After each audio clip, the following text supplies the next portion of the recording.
Michael heart എന്ന ചരിത്രപ്രസിദ്ധനായ പണ്ഡിതൻ ലോകത്തെ മാറ്റിമറിച്ച 100 യുഗപുരുഷന്മാരെ കുറിച്ച് നടത്തിയ പഠനത്തിൽ ഒന്നാം സ്ഥാനം നൽകിയിരിക്കുന്നത് അന്ത്യപ്രവാചകൻ മുഹമ്മദ് നബി സല്ലല്ലാഹു അലൈഹി വസല്ലത്തിനാണ്. ലോകത്തെ മാറ്റിമറിച്ച ശാസ്ത്രജ്ഞന്മാർ, ചരിത്രകാരന്മാർ, എഴുത്തുകാർ, കലാകാരന്മാർ പലരും ഉണ്ട്. ആ കൂട്ടത്തിൽ ഒന്നാം സ്ഥാനം അന്ത്യപ്രവാചകന് നൽകിയത് പല കാരണങ്ങൾ കൊണ്ടാണ്. ഒന്ന്, പ്രവാചക പരമ്പരയിൽ തന്റെ ആദർശങ്ങൾക്കും നീതിബോധങ്ങൾക്കും സങ്കല്പങ്ങൾക്കും അനുസരിച്ച് ഒരു രാഷ്ട്രം സ്ഥാപിക്കാൻ ലോക ചരിത്രത്തിൽ സാധിച്ചത് അന്ത്യപ്രവാചകന് മാത്രമാണ്. അദ്ദേഹത്തിന്റെ കാലത്ത് തന്നെ ആ മതം ലോകം മുഴുവൻ വ്യാപിക്കുന്നത് കാണാനും അദ്ദേഹത്തിന് ഭാഗ്യമുണ്ടായി. ഇന്ന് ലോകത്തെമ്പാടുമുള്ള കോടാനുകോടി സത്യവിശ്വാസികളുടെ മനസ്സിൽ അന്ത്യപ്രവാചകൻ മുഹമ്മദ് നബി സല്ലല്ലാഹു അലൈഹി വസല്ലം ഉണ്ട്. പക്ഷെ അദ്ദേഹത്തിന്റെ ഒരു പ്രതിമയോ ഫോട്ടോയോ ഒന്നുമില്ല. എന്നിട്ടും ആ വലിയ പ്രവാചകൻ എങ്ങനെ ലോകത്തെ കീഴടക്കി എന്നത് ആലോചിക്കേണ്ടതാണ്.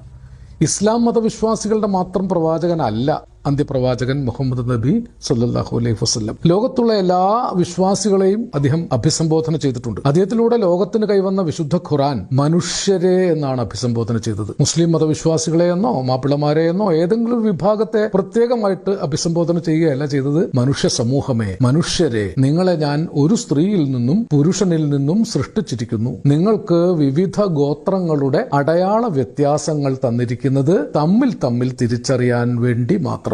ഇത് വിശുദ്ധ ഖുർആനിലൊരു വചനമാണ്. വിശുദ്ധ ഖുർആൻ ഭൂമിയിൽ അവതീർണമായത് പ്രവാചകന് നൽകിയ സന്ദേശങ്ങളിലൂടെയാണ്. ഹിറാ ഗുഹയിൽ തപസമാധിസ്ഥനായി ലോകത്തിന്റെ നന്മയ്ക്ക് വേണ്ടി പ്രാർത്ഥിച്ചുകൊണ്ടിരിക്കെ ജിബ്രിൽ എന്ന മലക്ക് അദ്ദേഹത്തിന്റെ മുമ്പിൽ പ്രത്യക്ഷപ്പെട്ട് ആവശ്യപ്പെട്ടത് ഇഖ്റ എന്നാണ്, വായിക്കുക, നിന്റെ സ്രഷ്ടാവായ നാഥന്റെ നാമത്തിൽ വായിക്കുക. പേന കൊണ്ടെഴുതാൻ പഠിപ്പിച്ച അത്യുദാരനാണ് നിന്റെ നാഥൻ.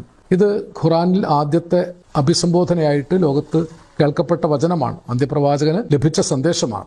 സാങ്കേതിക അർത്ഥത്തിൽ നിരക്ഷരനായ അന്ത്യപ്രവാചകന് പിന്നീട് പല ഘട്ടങ്ങളിലായി അവതരിച്ചു കിട്ടിയ വിശുദ്ധ വചനങ്ങളായിട്ടാണ് വിശുദ്ധ ഖുർആൻ ലോകത്തിന്റെ മുമ്പിലുള്ളത്. അദ്ദേഹത്തിന്റെ ഹദീസുകൾ, അദ്ദേഹത്തിന്റെ ചര്യകൾ ഒക്കെ പിൽക്കാലത്ത് പാഠപുസ്തകമായി.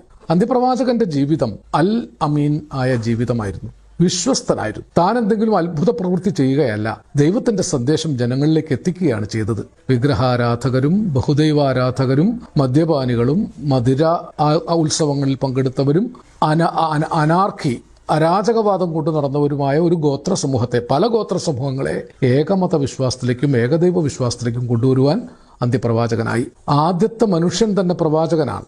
ആദം മക്കളെ നാം ആദരിച്ചിരിക്കുന്നു എന്നാണ് ദൈവം ഖുർആനിൽ പറയുന്നത്. ആദം ആദ്യത്തെ മനുഷ്യനാണ്. ആദം എന്ന ആദ്യത്തെ മനുഷ്യൻ തൊട്ട് അന്ത്യപ്രവാചകൻ വരെ 1,25,000-ഓളം പ്രവാചകന്മാരെ ഭൂമിയിലേക്ക് അയച്ചു എന്നാണ് വിശുദ്ധ ഖുർആൻ സാക്ഷ്യപ്പെടുത്തിയിരിക്കുന്നത്. അതിൽ ഞാൻ വിചാരിക്കാറുണ്ട്, യേശു എന്ന് പറയുന്നത് ഈസാ നബിയാണ്, ജോസഫ് എന്ന് പറയുന്നത് യൂസഫ് നബിയാണ്, എബ്രഹാം എന്ന് പറയുന്നത് ഇബ്രാഹിം നബിയാണ്, മൂസ നബിയാണ് മോശ. ഇങ്ങനെ ക്രിസ്തുമതത്തിൽ പറഞ്ഞ പ്രവാചകന്മാരെ പലരെയും ഇസ്ലാം മതം ഐഡന്റിഫൈ ചെയ്തിട്ടുണ്ട്. ഞാൻ വിചാരിക്കാറുണ്ട്, അവതാരങ്ങളെന്ന് ഇന്ത്യയിൽ പറഞ്ഞിട്ടുള്ള രാമനും കൃഷ്ണനും ഒക്കെ ഈ പ്രവാചക പരമ്പരയിൽപ്പെട്ടവരാകാം. ബുദ്ധനും വർദ്ധമാന മഹാവീരനുമൊക്കെ. കാരണം പ്രവാചകന്മാരെ അയക്കാത്ത ഒരു ഭൂഭാഗവും ലോകത്തില്ല എന്നും ദൈവം വിശുദ്ധ ഖുർആനിൽ പറഞ്ഞിരിക്കുന്നു. അപ്പം അങ്ങനെ ആലോചിക്കുമ്പോൾ മതങ്ങൾ തമ്മിൽ കലഹത്തിന് അടിസ്ഥാനമില്ല. അന്ത്യപ്രവാചകൻ ഒരു വിഭാഗീയതയുടെ പേരിൽ നിന്നയാളല്ല. എനിക്ക് എൻ്റെ മതം, നിനക്ക് നിന്റെ മതം എന്ന് പറഞ്ഞയാളാണ്. ഒരു ജൂതന്റെ ശവശരീരം കൊണ്ടുപോകുന്നത് കണ്ടപ്പോൾ എഴുന്നേറ്റ് ആദരിച്ചയാളാണ്. അതൊരു ജൂതന്റെ ശവശരീരമാണെന്ന് പറഞ്ഞപ്പോൾ സ്വഹാബികളോട് അദ്ദേഹം പറഞ്ഞു, ഞാനൊരു മനുഷ്യന്റെ ജനാസയാണ് ആദരിച്ചത്. അതായിരുന്നു അന്ത്യപ്രവാചകന്റെ മതം. എല്ലാവരും ഒരുമിച്ച് കണ്ടു. ലോകത്തിൽ ആദ്യത്തെ സാക്ഷരതാ പ്രസ്ഥാനം ആരംഭിച്ചത് അദ്ദേഹമാണെന്ന് പറയാം. പഠിച്ച ഒരാൾ അനേകം പേരെ പഠിപ്പിക്കണമെന്ന് അദ്ദേഹം പറഞ്ഞു. അദ്ദേഹത്തിന്റെ പള്ളി മസ്ജിദ് നബവി ലോകത്തിലെ ഒരു സർവകലാശാലയായിരുന്നു. എല്ലാ വിജ്ഞാനങ്ങളും പഠിപ്പിച്ചിരുന്നു. അദ്ദേഹം തൻ്റെ രാഷ്ട്രം സ്ഥാപിക്കാൻ അവസരമുണ്ടായപ്പോൾ ആ രാഷ്ട്രസ്ഥാപനം ബാങ്ക് വിളിച്ചറിയിപ്പിച്ചത് ബിലാൽ എന്ന അടിമയെ കൊണ്ടാണ്. അടിമ വ്യാപാരം നിലനിന്നിരുന്ന കാലത്ത് അടിമയെ ദൈവത്തിൻ്റെ ഏറ്റവും അടുത്ത ആളായിട്ട് അദ്ദേഹം പ്രഖ്യാപിച്ചു. അദ്ദേഹത്തിൻ്റെ വചനങ്ങൾ, ഹദീസുകൾ വീണ്ടും വീണ്ടും പഠിക്കേണ്ടതാണ്. ഞാൻ എപ്പോഴും ഓർക്കാറുള്ളൊരു വചനമുണ്ട്, ഉമ്മയുടെ കാൽച്ചുവട്ടിലാണ് സ്വർഗം, മാതാവിൻ്റെ കാൽച്ചുവട്ടിലാണ് സ്വർഗം. സ്വർഗത്തെ വളരെ പ്രധാനമായി കണക്കാക്കുന്ന ഒരു മതവിശ്വാസിയോട് പറയുകയാണ്, ഉമ്മയെ ഏറ്റവും ആദരവോടും സ്നേഹത്തോടും കൂടി പരിപാലിച്ചാൽ നിങ്ങൾക്ക് സ്വർഗം ഉറപ്പാണ്. അമ്മയെ അച്ഛനെ, ഉമ്മയെ, ബാപ്പയെ, സഹോദരന്മാരെ, സ്നേഹിതരെ, ലോകത്തെ മുഴുവൻ കരുണാപൂർവം നീതിപൂർവം പരിപാലിക്കാനാണ് അന്ത്യപ്രവാചകൻ പഠിപ്പിച്ചത്. അദ്ദേഹത്തിൻ്റെ ജീവിതം ഒരു തുറന്ന പാഠപുസ്തകമായിരുന്നു. 1400-ലധികം കൊല്ലം കഴിഞ്ഞിട്ടും കോടാനുകോടി മനുഷ്യർ അന്ത്യപ്രവാചകൻ മുഹമ്മദ് നബി സല്ലല്ലാഹു അലൈഹി വസല്ലത്തിൻ്റെ ജീവിതം വായിക്കുന്നു.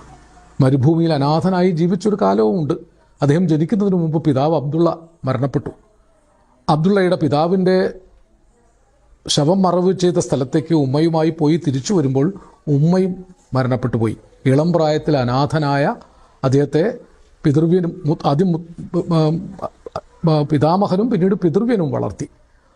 ആ ഒരു അനാഥത്വം അനുഭവിച്ചുകൊണ്ടാണ് പിതാമഹൻ മരിച്ചപ്പോൾ 8 വയസ്സുള്ള മുഹമ്മദ് നബി, അന്ന് മുഹമ്മദ് നബി ആയിട്ടില്ല, മുഹമ്മദ് കരഞ്ഞുകൊണ്ട് ആ ശവഘോഷയാത്രയോടൊപ്പം നടന്നത് ചരിത്രകാരന്മാർ രേഖപ്പെടുത്തിയിട്ടുണ്ട്.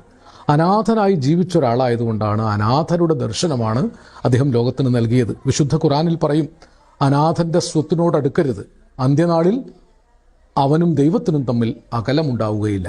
യത്തീങ്ങളെ, ഈ കാരുണ്യത്തിൻ്റെ മഹാവതാരമാണ്, മഹാപ്രവാചകനാണ് എന്നു മാത്രമല്ല, ലോകം മുഴുവൻ അദ്ദേഹം തൻ്റെ മതം പ്രചരിപ്പിച്ചത് വാളുകൊണ്ടല്ല. ലോകത്തെമ്പാടും ഇസ്ലാം പ്രചരിച്ചത് അതിൻ്റെ വിജ്ഞാനം കൊണ്ടും നീതിബോധം കൊണ്ടും സാഹോദര്യം കൊണ്ടുമാണ്. ആ അർത്ഥത്തിൽ മാനവരാശിക്ക് മുഴുവൻ വഴികാട്ടിയായ, ക്രാന്തദർശിയായ, യുഗപുരുഷനായ, മനുഷ്യനുള്ള കാലം വരെ നിലനിൽക്കുന്ന മഹാനായ ഒരു ചരിത്ര പുരുഷൻ്റെ പേരാണ് മുഹമ്മദ് നബി സല്ലല്ലാഹു അലൈഹി വസല്ലം.